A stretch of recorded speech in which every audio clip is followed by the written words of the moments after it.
ও সোনুদা, কেমন আছো দাদা? আলহামদুলিল্লাহ দাদা, কতদিন হলো তোমার খুঁজে পাচ্ছি না। তুমি আজকাল কোথায় চলাফেরা করছো দাদা? এই চলছি রাস্তাঘাটে। দাদা তোমার বলি সেই গান ফাটানো গল্প বলে একটু বলো না শুনি। গান ফাটানো গল্প শুনবে? এটা বললে ভালো হতো, আমরা অনেকজন এই যে শুনবো বলে। তেরা টালের গল্প বলো হোক। বলো হ্যাঁ বলো। এই সবার একটা টালের নিয়ে ঘুরতে গেছি।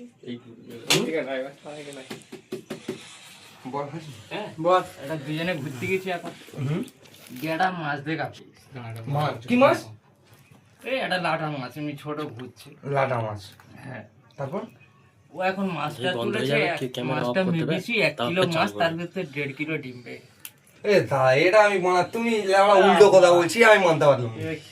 আমি দাদা তুমি আচ্ছা ডিম বেরিয়েছে বলো। হ্যাঁ ডিম বেরিয়েছে। ওই ডিমটা নিয়ে ওদের পুরো ফ্যামিলিকে খাইয়ে দিচ্ছি। আমার দাদা তোমার ভুল হয়েছে দাদা।